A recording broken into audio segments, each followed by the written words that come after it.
சமூக வலைதளங்கள் முழுக்க மிகப்பெரிய அளவில் எல்லோராலையும் பேசப்பட்டு வந்துட்டு இருக்கக்கூடிய ஒரு விஷயம் எது அப்படின்னா, சமந்தா அவர்கள் 2வது திருமணம் பண்ணியிருக்கிறது தான்.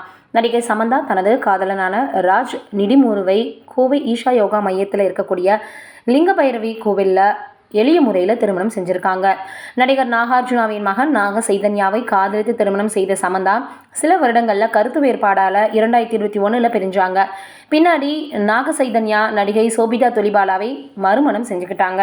இதுக்கிடையில தசை அலர்ஜி நோயால் பாதிக்கப்பட்டு சிகிச்சைக்கு பின்னர் மீண்டு வந்த நடிகை சமந்தா ஃபேமிலி மேன், சிற்றாடல், ஹனிபனி வெப்தொடர்களில் நடித்தாங்க.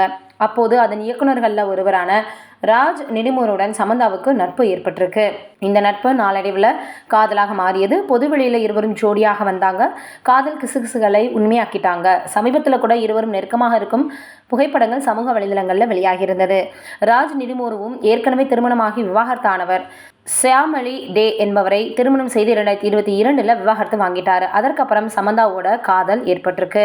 இப்போ இந்த தகவல் தெலுங்கு திரையுலகில் சில மாதங்களாக பேசப்பட்டு வந்த நிலையில் சமந்தா ராஜ் ஜோடி டிசம்பர் 1ஆம் தேதி திருமணம் செய்திருக்கிறாங்க. ஈஷா யோகா மையத்தில் அமைந்திருக்கக்கூடிய லிங்க பைரவி ஆலயத்தில் இவங்களுடைய திருமணம் எளிய முறையில் நடந்திருக்கு. இந்த விஷயத்தை பற்றி தான் இப்போ எல்லோருமே பேசி வராங்க. பொதுவாகவே இவங்களை பற்றி எல்லோரும் பேசி வந்த நிலையில் கொஞ்சம் அமைதி காத்து வந்தாங்க அப்படின்னு தான் சொல்லணும். முதல் வாழ்க்கையில் நிறைய அவங்களுக்கு கஷ்டங்கள் ஏற்பட்டுச்சு. உடலில் குறைவு இருந்தது. அதே போல் சில கட்டுப்பாடுகள் இருந்தது அப்படின்லாம் நிறையவே சமூக வலைதளங்களில் சமந்தா அவர்களை பற்றி பேசி வந்துட்டு இருந்தாங்க. இந்த நிலையில் இப்போது இருவருமே காதலித்து திருமணம் பண்ணியிருக்காங்க. ஏற்கனவே இருவருமே திருமணமானவங்க அப்படின்றது குறிப்பிடத்தக்கது. அதே போல தான் நாகார்ஜுனாவும் என்ன பண்ணியிருந்தாரு அப்படின்னு பார்க்கும்பொழுது அவருடைய மகனுக்கு சோபிதா அவர்களை 2வதாக திருமணம் பண்ணி வச்சிருந்தாரு. இப்போது இவங்களும் திருமணம் பண்ணியிருக்கிறது சமூக வலைதளங்களில் மிகப்பெரிய அளவில் வளம் வந்துட்டுருக்கு.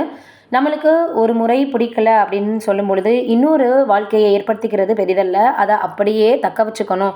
நம்ம அதுவாவது நம்மக்கிட்ட இருந்து பிரிஞ்சு போகாமல் பார்த்துக்கணும் அப்படின்ற மாதிரி பலருமே ரசிகர்கள் எல்லோரும் சமந்தா அவர்களுக்கு சொல்லி வந்துட்டுருக்காங்க. நம்மளுடைய சார்பாகவும் அவங்களுடைய வாழ்க்கை நல்லபடியாக அமையணும் வாழ்த்துக்களை தெரிவிச்சுக்கலாம். நீங்கள் என்ன நினைக்கிறீங்க அப்படின்றத மறக்காமல் கமெண்ட்டில் சொல்லுங்கள்.